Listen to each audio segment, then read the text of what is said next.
Today, it's Edwin's Monday evening property rant.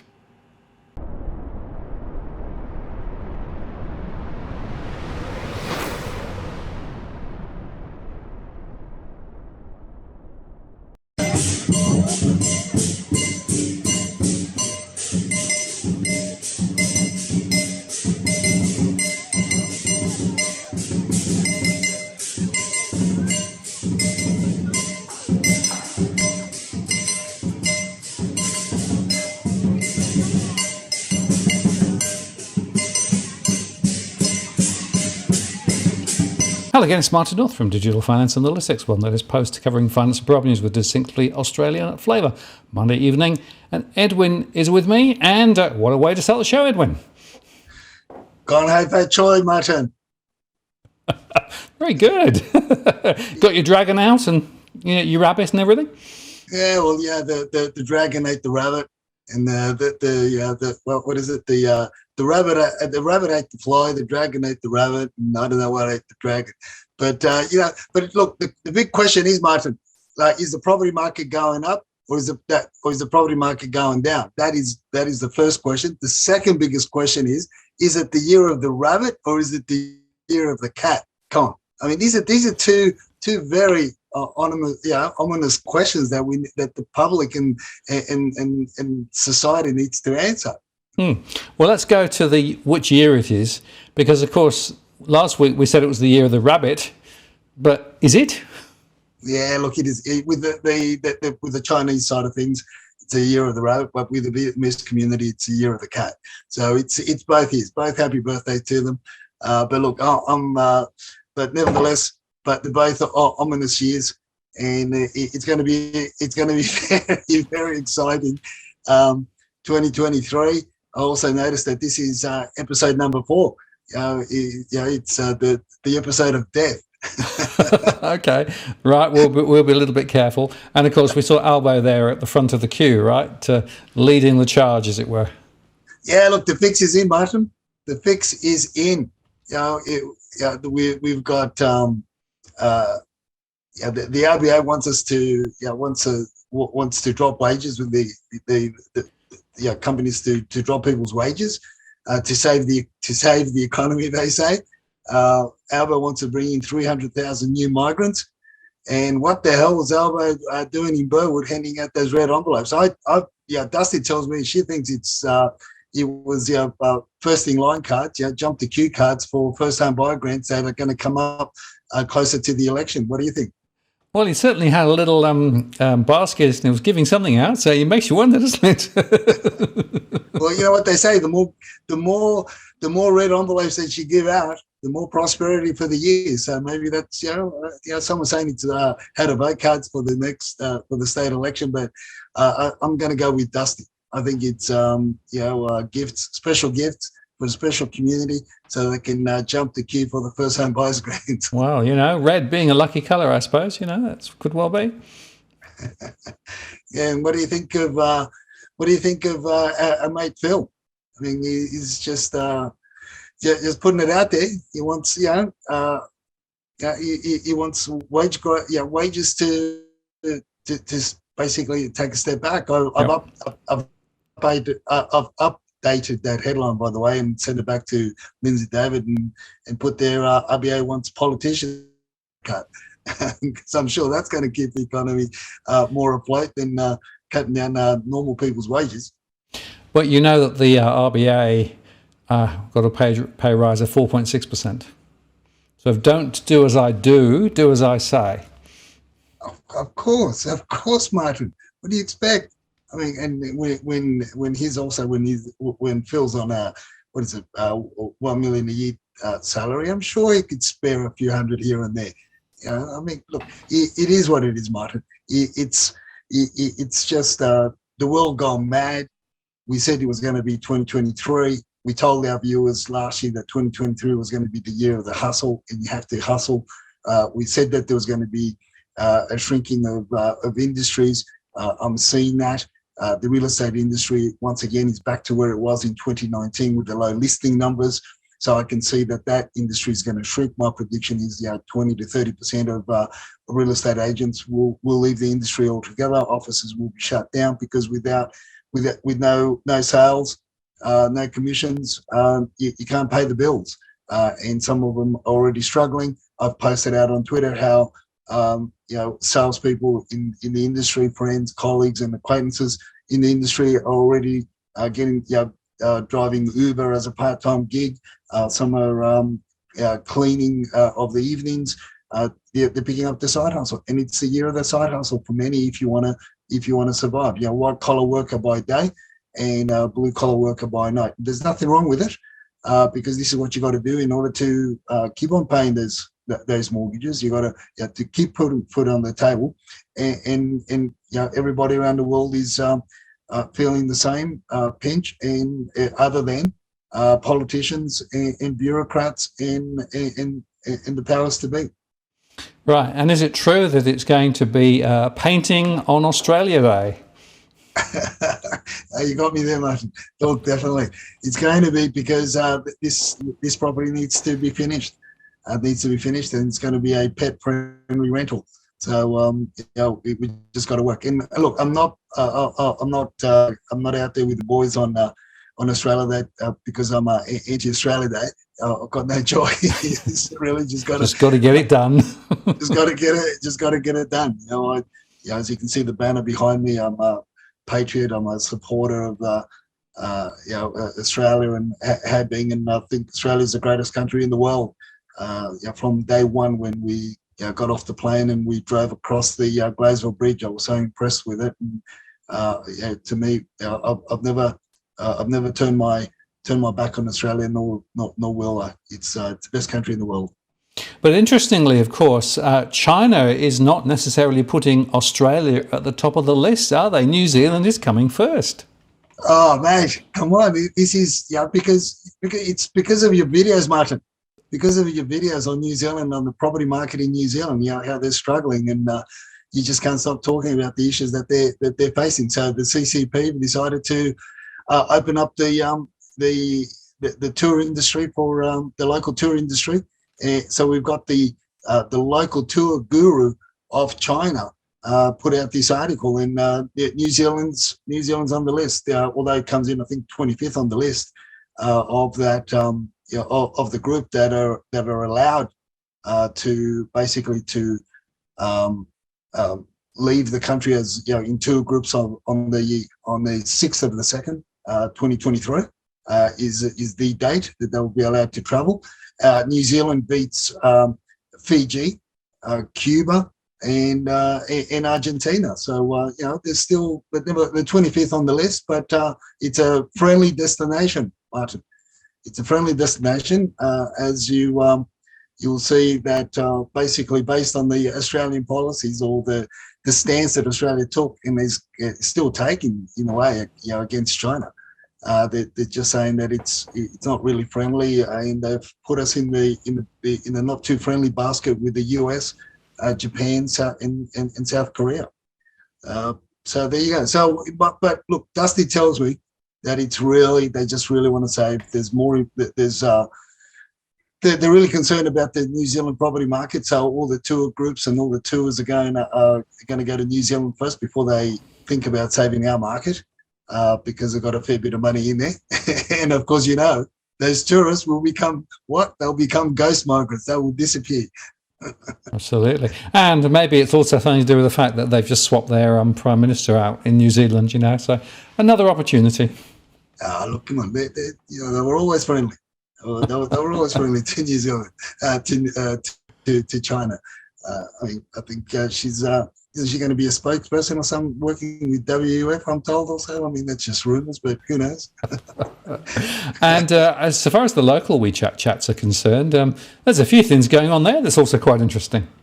Well, mate, look, no business. There's no talk of business. Nothing. Only red pocket money rain. As they're basically just sharing red envelopes. The more red envelopes you share, and businesses are really just sharing red envelopes with their workers, and just because they want to, it's the superstition, it's the thought that the more red envelopes you give out, the the greater chance you've got of being having a successful year. So they've got to give out a lot. Don't forget, it's an ominous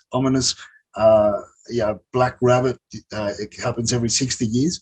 So they've got to really cover all their bases and give out as many red envelopes as they can. So all quiet on the local WeChat front, Martin.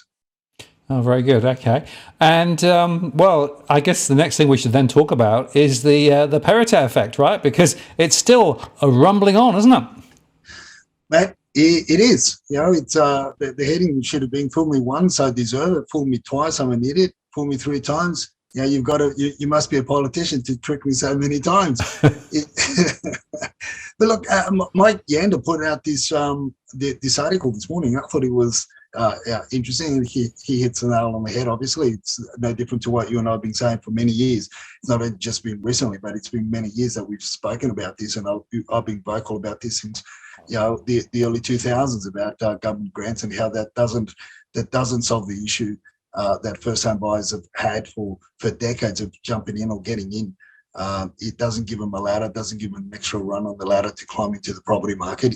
If anything, it stifles and it cuts those runs away from them to really get in. So New South Wales land tax and stamp duty debacle again shows how politics trumps policy, and they just can't get it right. I mean, I've got my options. I've got my say on what needs to be done, but they won't listen because it's jobs for the boys, and there's too much shenanigans going happening in the backswing, as you know. Policy failure for not only this term or last term, it's policy failure for 2.5 decades. It hasn't worked, and they continue to do it. Why? So that you've got this policy failure. And in effect, as I call it, the current one, the Parita Effect, meets low listing numbers, and what do you get, Martin? You've got FOMO, you've got an undercurrent of FOMO that has crept in, and it's sending some property prices in certain parts of Sydney skyrocketing, almost back to 2021 figures. Selling agents are beating their chest, but you got to give it to them because they're getting a lot of people at the open houses, and they're creating that urgency. And if the listing numbers continue to be low, as I'm predicting that they will remain low till the second, till the first, for most of the first half of this year. And as you spoke with Tarek on Friday. People are waiting for that pivot at the end of the year. People are waiting for that, the pivot in the RBA. So if you can hold on to the property, if you can wait that long, they'll wait, because who wants to give away, in their minds, especially the retirees, they're not wanting to give away 15, 20% of the value of their property, because at the end of the day, they've got to go back in the market. One of the sectors of the property world, property industry that hasn't gone down in price are retirement villages, retirement homes, and accommodation for retirees. That's right. Well, there's going to be ever more demand for that given the demographic shifts. But I just wanted to say, Michael Yander's comment here about the state got an economic Frankenstein, and the opposition's plan is even worse. And both sides of politics playing politics. And I just want to remind you again, Edwin, last year the Productivity Commission came out with a very detailed report on housing and property in Australia. And they concluded that none of these incentive schemes actually helped with housing affordability. In fact, it made it worse. And the benefit flowed to people who would have all probably bought anyway. And it doesn't actually hit the people who really need the help. And yet they still go on doing it. It's just absolutely crazy. Look, it is. And even in previous times when the market was steady as she goes, when the market was going up, when the market's going down. But any time that the government does this, all it does, in my view, it just creates another barrier for first-time buyers to jump in. And the reason why I say that, Martin, is because it's also an incentive for investors to come in, investors by way of in this round, where we're seeing a lot of flippers coming in, buying low, relatively low, and sprucing them up and flipping them. This because it's the low laying fruit. They're picking them up, or properties that need a lot of work, and they can do it because that's part of the game anyway. So, and these are the properties that are being shunned away, or one would say that overlooked by first-time buyers, because after you buy a home, you really you can't afford. You're not, the bank isn't going to lend you any more money to go and renovate it. You got to basically have that cash on hand to renovate it. So it's very, very difficult for them, and with the cost of renovating and the sheer the supply chain issues that we've been talking about for God knows how long now, and the issues of prices going up, and the fact that we're not getting tradies on hand, it's just create that perfect storm for these poor bastards to really just go back and live with mum and dad until such time that they can jump in. Because what the government's given, all it's doing is inflating the price, as Michael Yen points out there, and this has been happening for as we said for decades. But it's interesting how so I quickly put out on the weekend after the opens, after the round of opens on Saturday, I put out just a quick text to some of the colleagues in different parts of Sydney, and I asked them how were your opens today, and whether to ask them if they were as hot, as busy as last week, because of the low listing numbers, right? This is pure more because of the low listing numbers. And these are the answers that they've been giving me. Mate, attendee numbers are really good, averaging 15 groups per open home. Now, this particular agency, it's in the Blacktown LGA, and they conducted 7 open inspections. This is just one of the groups in the agency. They've got 4 groups in the agency, and this is one of the groups that conducted 7 open inspections, 15 in each, on average 15 in each agency. There's which one have you got up there now? The second one is a little bit quieter this week, mate, but still some great numbers in a few markets we cover. It's another part of Sydney, and in the last screen there, they only had he only had 1 open house inspection. But the attendance, again, the same numbers. This is in part of the Shire. They had 16 groups in this part, and he had, similar to last week, 16 groups. And this is a home that I believe he's guiding between 1.75 and 1.85. So it's what I'm getting, what we get on the ground, Martin. It's crazy, because I think it's a combination of, as I said, not just one thing, but it's many things that are driving this. And the ones that we've been pointing out in our show over the different shows is in the Parita Effect, of course the low listing numbers, and the simple fact that there's more properties on market that need a lot of work than don't, and therefore a lot of people are gravitating to those and paying a lot more, and therefore that creates that undercurrent in a bit of a, people think of, call it dead cat bounce, call it a dead elephant bounce, call it whatever you want to call it, but nevertheless there's that undercurrent that's supporting that continual fall. And until we see greater numbers on market, I don't believe things are going to change much, other than things are only going to get worse in that first-time buyer bracket. Absolutely. And interestingly, I've spoken to a couple of people who are first-time buyers coming to the market, and they keep tripping over developers who are also eyeing up larger properties with subdivision possibility, right? And they keep getting outbid because, of course, the maths for a developer when they can subdivide into 4 is completely different from when you're buying a place to live in. So they keep getting effectively outbid, not by investors, but by developers who are actually seeing the opportunity of subdivision because of the planning regulations that allow subdivision in all sorts of areas where you wouldn't have done previously. And if you can put 4, units or terraced apartments or villas or whatever you want to call them, right? Little teeny weeny properties squeezed onto a plot, but that means you can make a lot more, even with all the costs of materials and costs of developing it, relative to a first home buyer. Now, that's something that nobody's really talking about, but to me, that's a very important element here as well. Yeah, because again, because of the government initiatives and government incentives, and therefore, when you do a reverse feasibility on the development, you take that into account.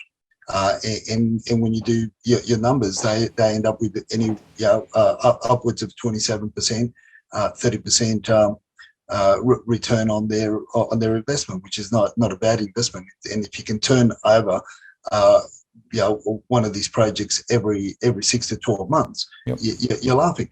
Other than that, they're also, what we're finding, along with your thoughts there, Martin, is we're finding that that the bigger developers are stepping back into the smaller, as you say, the smaller subdivision duplex sites or triplex sites, yep, or your four villa sites, because they don't want to take on the bigger burden because of the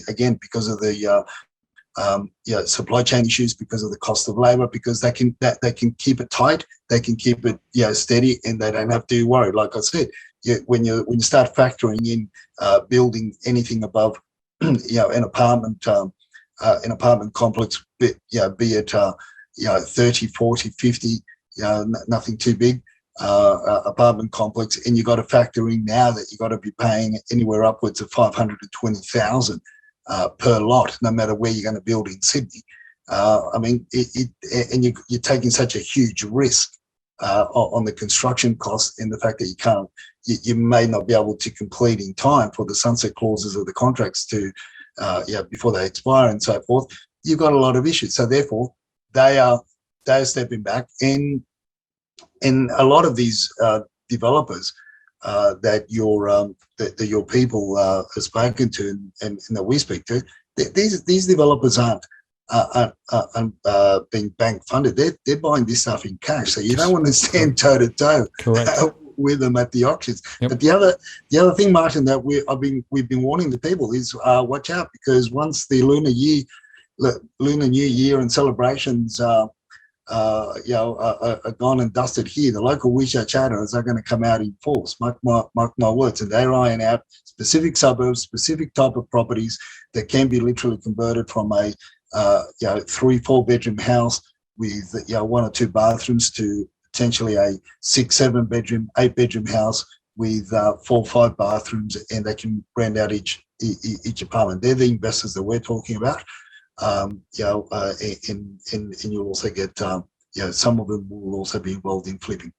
Absolutely. Well, it just shows you how much contention there is in the property sector. And just to add to the contention, of course, there was this article this week where a Sydney couple earning $240,000 revealed a struggle to find a rental. Can you believe it? Yeah, look, there's a lot more to that story. There's a lot more to that heading. It's an eye-catching headline, so you've got to go with it. I spent time reading it and trying to understand a bit more of the background, but it was, and then obviously we start thinking about the reasons why with this couple. I mean, when you read the full story, you start to understand, as we've spoken about, and unfortunately, looks like some of my colleagues read my tongue-in-cheek piece that I did years ago with Domain as to my preferential treatment to tenants with pets and with kids. Yep. So it looks like they've must be popular with them, and they've taken that on board well and truly, unfortunately. But look, I think it's this nothing burger thing that we spoke about with when Dominello was put out, or was talking about the rent bidding issues. It's all happening behind closed doors, and we as agents, the industry, as property management team, can't ask for offers between, or can't give indicative guides, or from, or this or that, that's all. But if you as an individual want to offer more for a property, there's nothing there's no legislation, there's no law that says that you can't. And quite frankly, property managers will take that on board, and they know it. They know it because of the squeeze. So this couple are looking in a very competitive area, in a very competitive price point. And one of the comments there in the article from the Reddit piece was property managers basically saying, well, you know what, you're earning collectively $240,000, and you want to lease an apartment for $650 a week?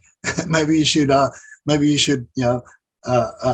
it a bit and look for something that's not as competitive above that. But they've got their reasons for wanting to get into that price point, and unfortunately they were only offering $5 or $10 more for the rental. I can assure you, in that price bracket, my colleagues that are still in the industry, that I still have in those industries, in those areas in property management, they're getting offers of anywhere between $20 to $40 more per week in what they consider to be high rents in the first place. So offering 5 to 10 ain't going to cut it.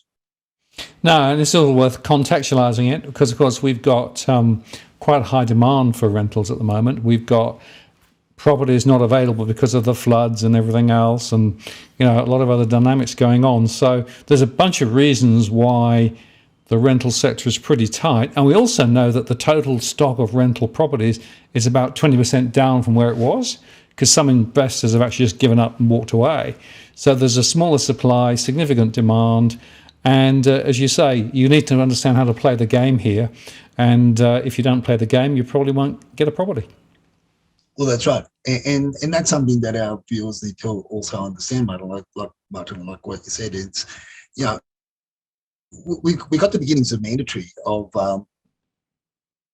legislation in changes to the rental property standards from basically 2020, and it's been playing out over in the backdrop. It's been playing out slowly, and now the fair trading are picking up the game, and there's a lot of complaints and a lot of issues happening back. So investors basically, the older investors are basically, either they already got rid of their properties, or in the process of getting rid of the properties, because they're saying, this is just too much. This is puts too much onus on us, and the property management teams. Coupled with that is the bad property management teams that have come up the ranks over the last 1.5 decades. Because as I said, we lost since 2013.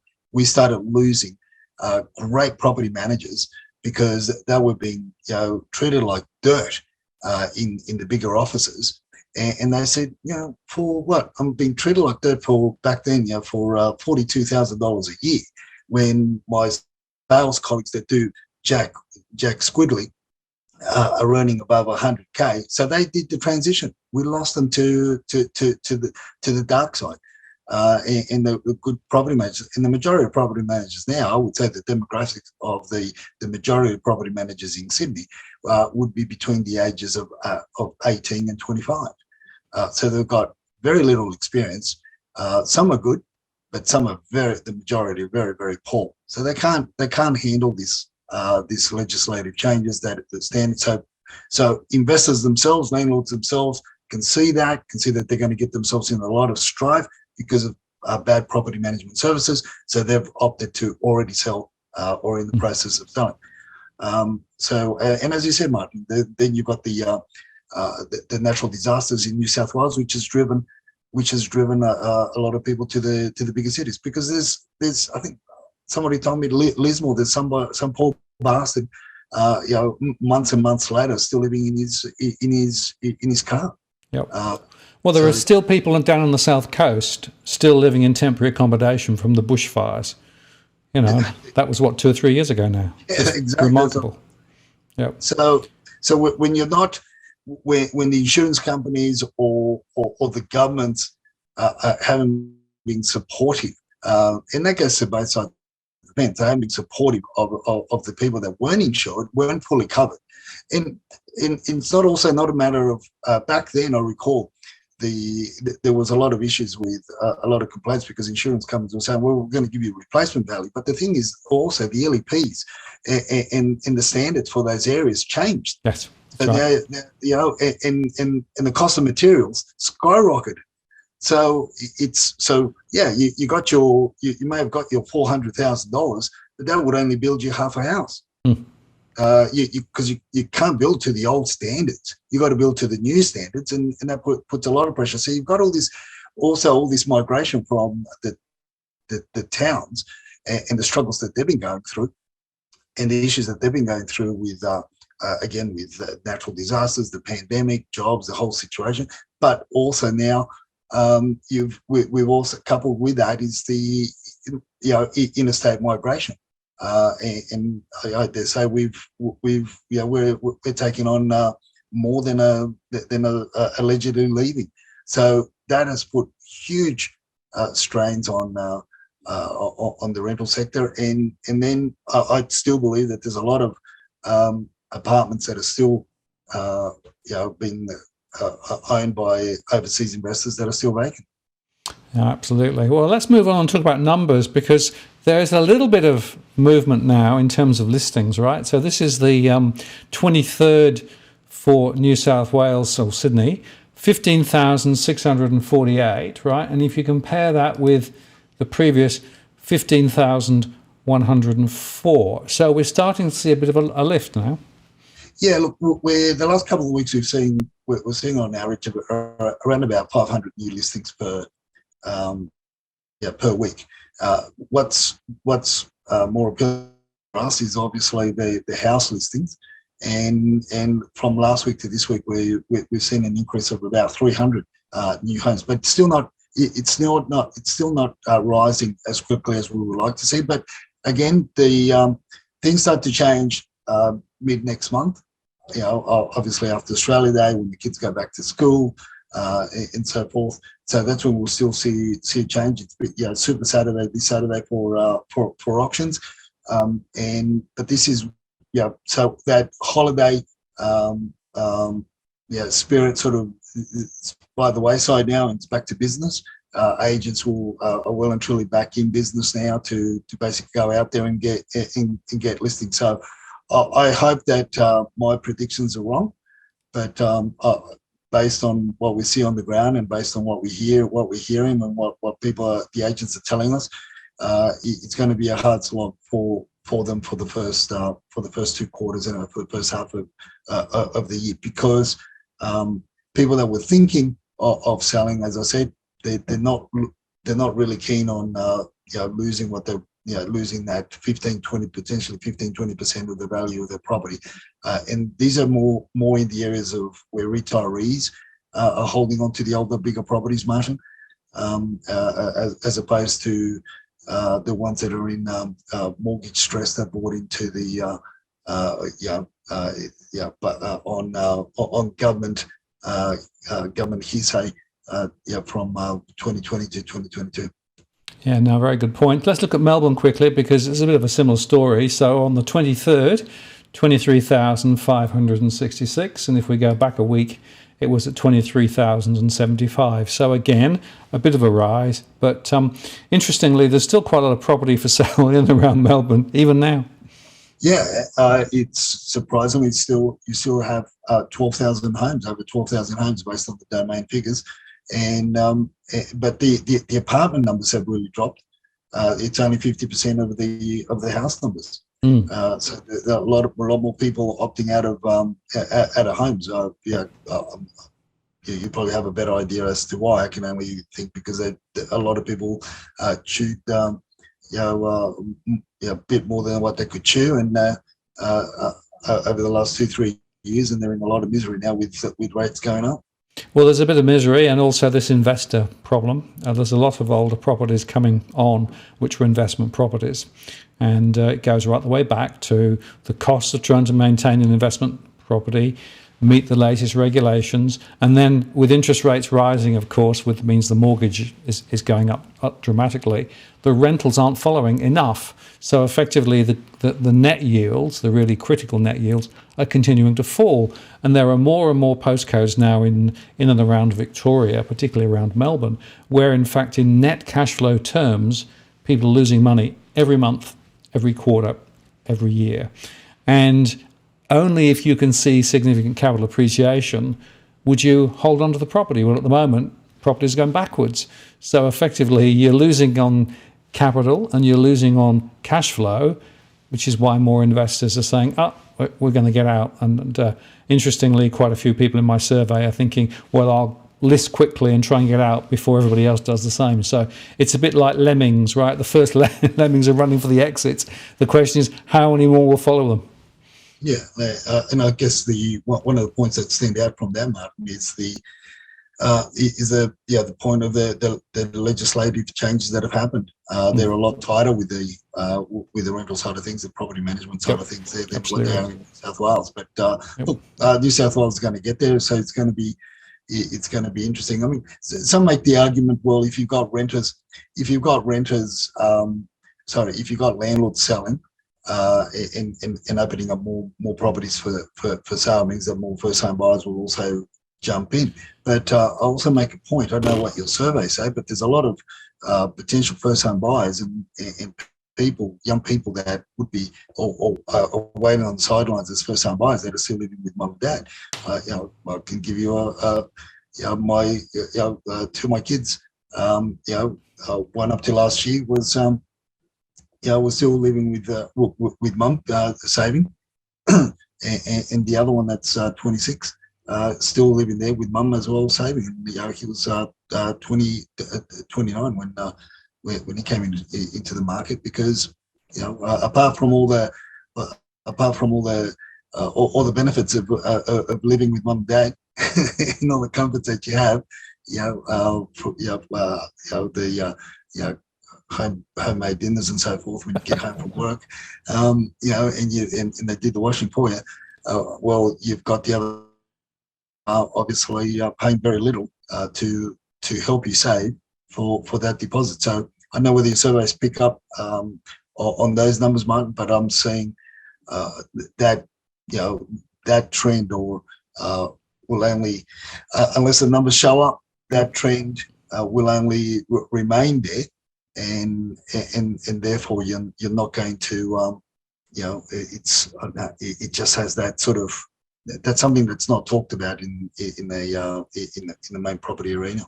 Well, it's interesting because the statistics show that there were quite a few number of people living in smaller family units through COVID, right? But that's reversing now, and in fact some people are going back to live with parents now to try and actually, as you say, accumulate a bit more to buy something. The other point, though, is a lot of the properties that we're talking about coming on the market, ex-rental properties, need so much spent on them to bring them up to standard that when you actually do the math and say, well, what's the cost of the property plus the renovation or the fix-up that you need to do, that puts it way out of the range of many first-time buyers, particularly with the limited borrowing power that's now there, because borrowing power is down about 30% now on average for first-time buyers. So what you're finding, I think, is that a lot of the properties that are coming on are more expensive than first-time buyers can actually access at the moment, which is why they're saving hard and living with parents. Yeah, and then, as I said, as we said earlier on, once you borrow from the bank, unless you've got the extra cash on hand to do the renovations, it's harder to buy the properties for a lot of first-time buyers, to buy the properties that need that extra bit of work for many reasons, not just the fact that the bank's not going to lend you anymore. There are other factors also, materials and labour. Absolutely. Let's look at Brisbane just briefly, because it's not a dissimilar story really. 23rd with 4939 listed, and if we go back a week, 4834. So not quite such a large uplift, but still trending in the same direction. Yeah, Queensland's the sleepy part of the Australia, isn't it? So, well, they're still on holiday. They won't come back till after Australia Day, will they? I think up in Queensland. I was Yeah. emailing a couple of businesses up there, and they say, "Well, we'll be back beginning of February. You know, we'll just take the extra week or two." Yeah, I thought that don't come back until after Easter. Yeah, it just Well, maybe. I don't know. Now let's talk about the wackier than a conspiracy theory. We've touched on this, but it's sure coming back to it, right? He should be sacked only in Australia. yeah, David Lindsay did put that out. I mean, did you read the background? Did you read the whole thing there? That article, Martin? Yes, I did. Yeah.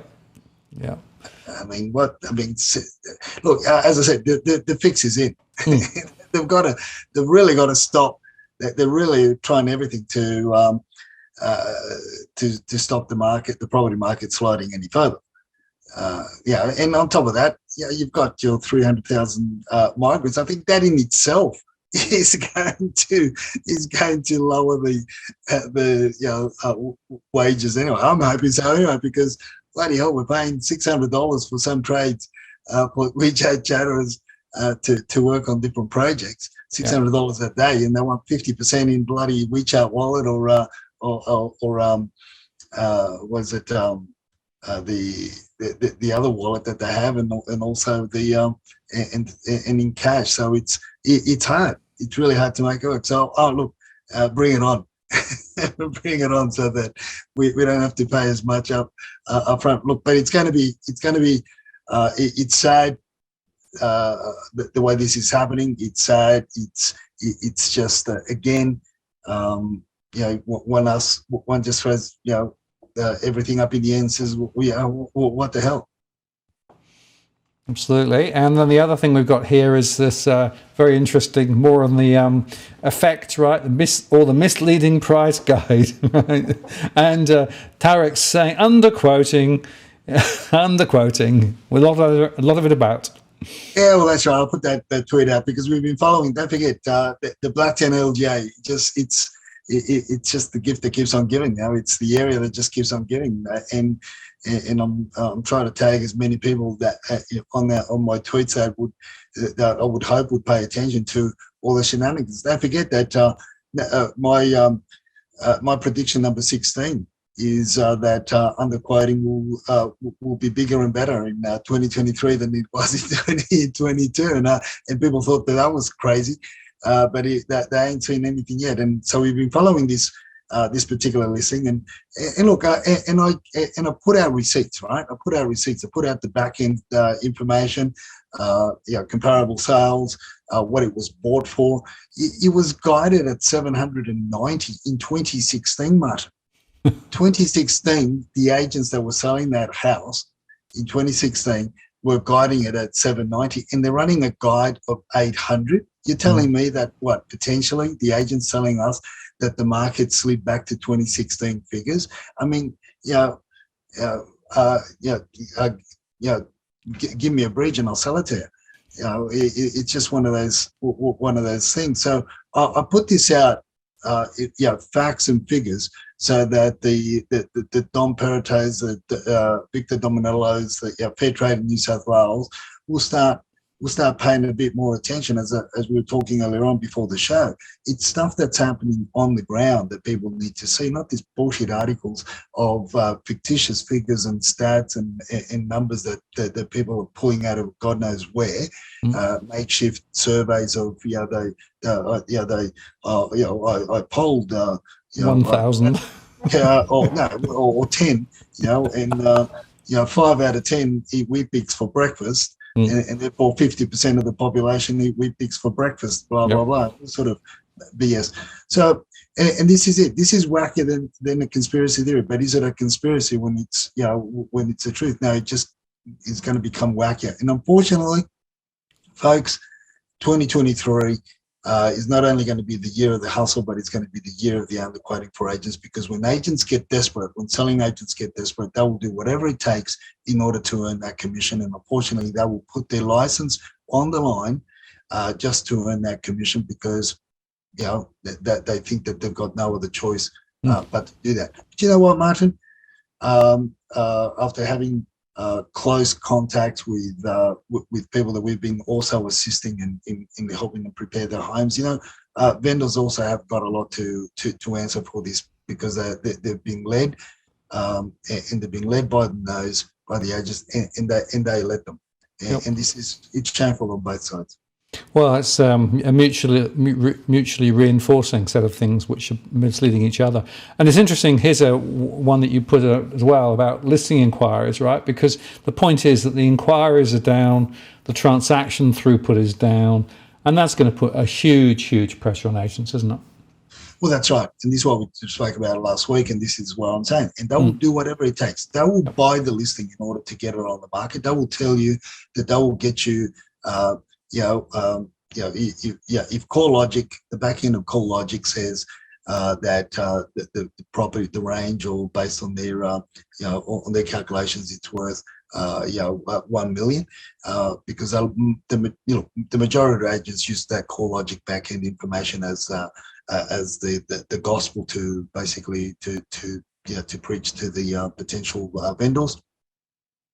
And they'll say, but you know what, if we do this and this, we're going to get you 1.1 million, right? So they're buying the listing, they're telling them Furbies, because then after their job from day one when they get it online is to give them all sorts of reasons as to why the market's changed and what things are done, how it's conditioned the vendor to sell low. So that's called buying the listing, and then you've got your underquoting when they start guiding it low in order to create that urgency. So that's what they'll do, Martin. That's what they will do, and they will tell you all sorts of purposes. When you go to the open houses, they'll tell you, you'll ask them, does the potential, if anything happened that by way of material fact that they have to inform you of, and they'll tell you, no, nothing, it's okay, she's good, she's all right, it's all okay. And as I shared with you as well, with regards to that house that I because we wanted to make a quick offer and we didn't have time to get the building inspector there before we made a quick offer.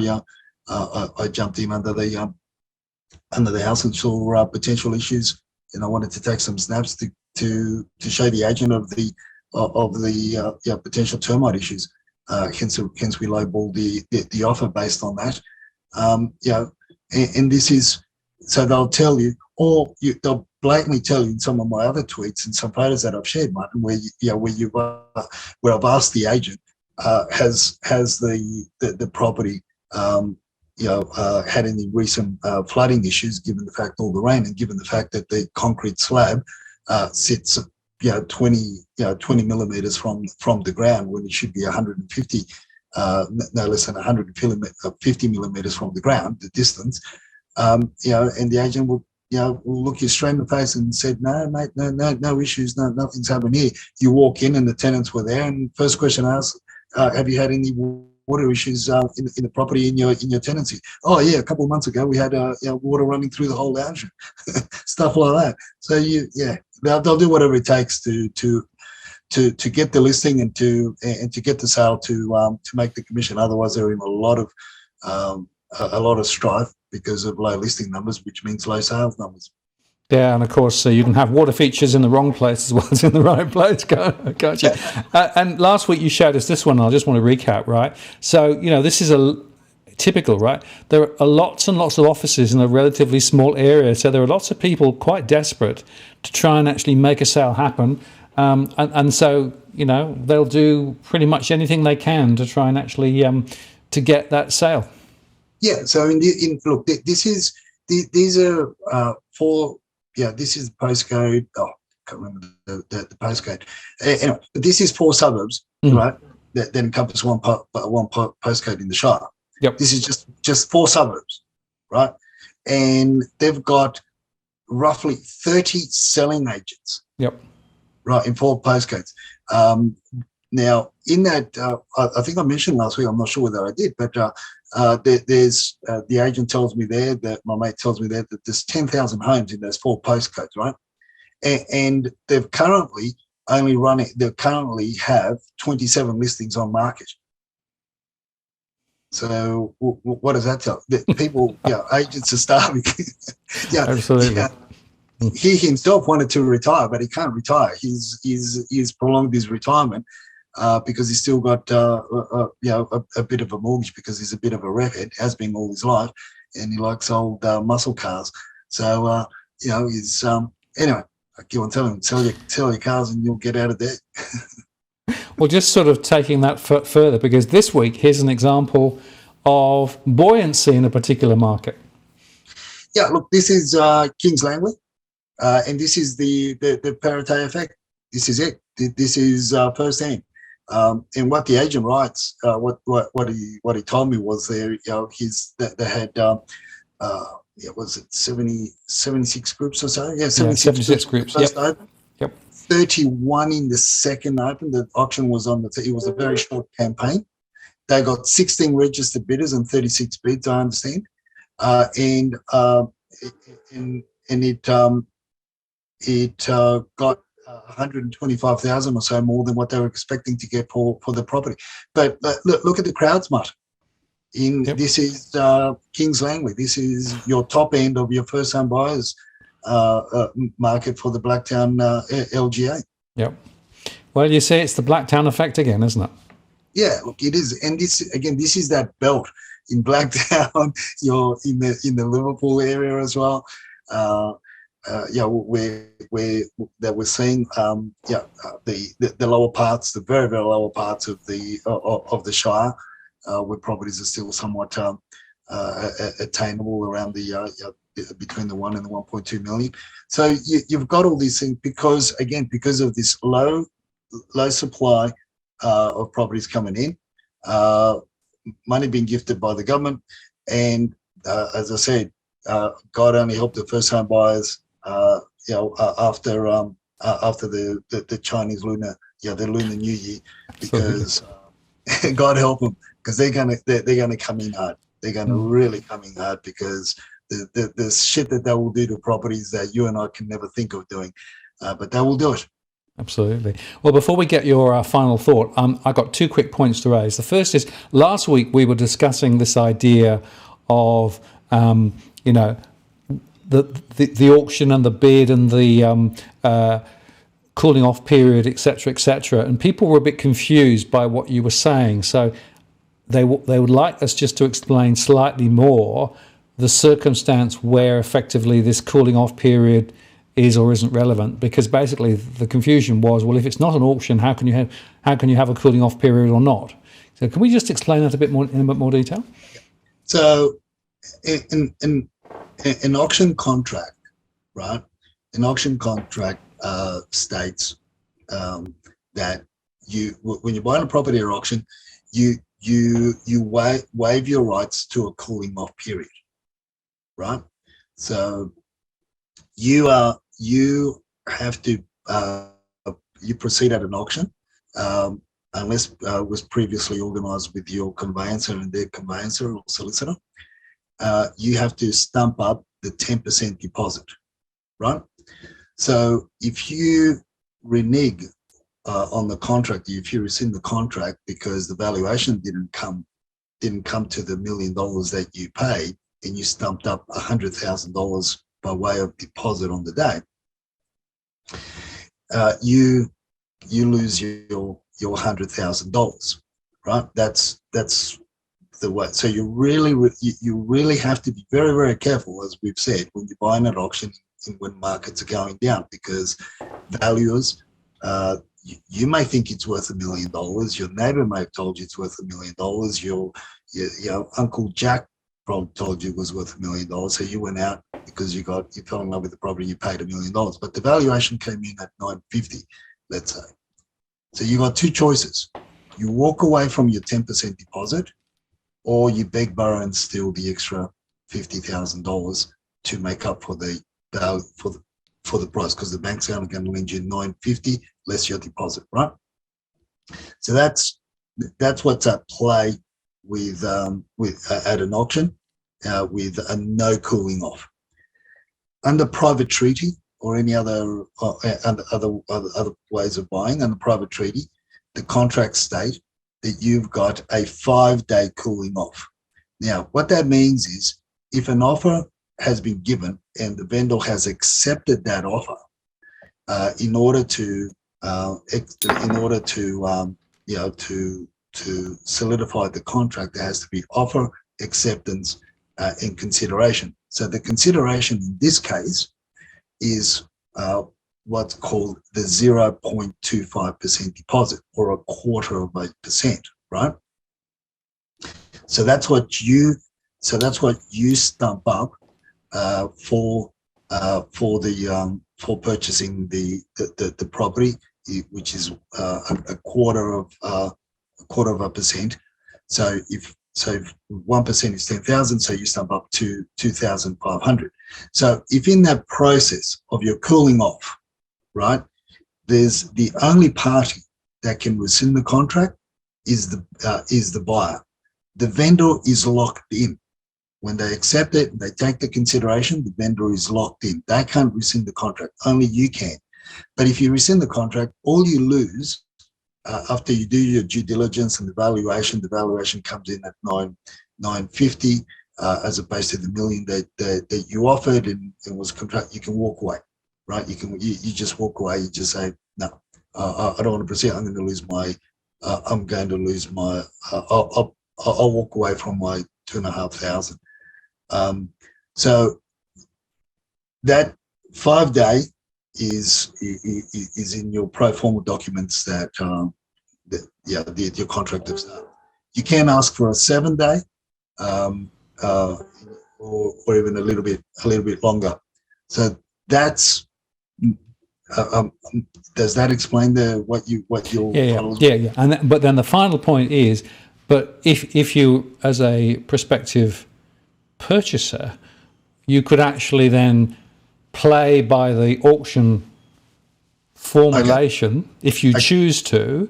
In other words, go in harder earlier and waive your own cooling off period, right? Okay. So I'll give you an example of what happened last week. Yep. Right. This will explain. So the property is on the market with a guide of 1.1 to 1.15. Right. So I inspected the property. I told our client the issues, because the vendor's agent said there were no issues. I inspected the property thoroughly myself before we even engaged a third-party building and pest inspector, so I already knew what was wrong with the property potentially, and he was going to renovate it anyway, right? So I said to the agent, when I inspected the property, and I took some photos under the house to make note, and I said, mate, you've got a lot of issues, obviously favouring my client's position. You know, you've got to sometimes elasticize the truth. So I say, look, these are the issues, blah, blah, blah. So my client is prepared to make an offer of 950,000, taking into consideration these issues that we can see in the property. And not only that, but he's prepared to waive the cooling off period and offer what's called a 66W, right? 66W certificate, which is basically you're waiving your cooling off. You're more or less buying it under auction conditions, right? Yep. So you've waived your cooling off. So the point there is that the vendor then can't walk away. No, the purchaser stumps up. Yeah, the vendor can't walk away if they accept, but the purchaser it gives the vendor and gives the agent that security that no purchaser is going to offer a 10% deposit and walk away from it when it's not under an auction campaign, you know. Yep. So it's more of a posturing, and it's solid. Now, obviously, we have to be very careful. We have to be consider all the facts before we go ahead and do that. Yep. Now, look, this particular client, he's only borrowing. He's only his LVR is really he's only borrowing the equivalent of something like $300,000. So to make up to make up that position of the 950, the rest is in the rest is in the bank. He's got the stamp duty, ready to go and so forth. So it really gives you you only do that when you know that you're not going to have an issue with finance, and even if the valuation came in at 900, which would be rare, given the fact that comparable sales in the area are selling at 1.1 million with similar issues anyway. That was the thing. But look, and that's and we actually got it for a bit less than that, because they didn't take our offer. They went with a much higher offer at the time, except with a cooling off period. The sale fell over because the purchaser found out that they got a professional building pest inspection done, and this came up with the same issues that I pointed out, that the agent and the owner denied that were there, and they pointed out and that buyer fell away, and then we came back in and we offered less than 900 and got the deal.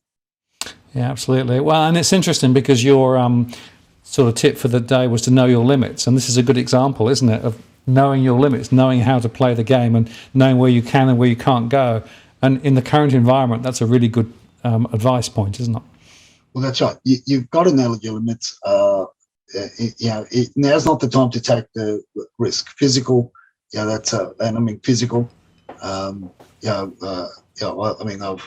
always been very much a risky character, so I've always taken risk. But I've got to be measured now.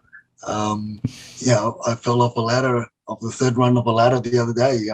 Holding onto some rafters, and it brings home the thought that the what if, you're older, it takes longer to heal and so forth. So you've got to know your limits, and now's not the time to take those risks. Not in the current conditions that we're in, and more so economic risk in buying a property, because of those things that we spoke about. Because unless you've really got all your ducks in a row and you're 110% sure that should the valuation come in lower, you can stump up the difference.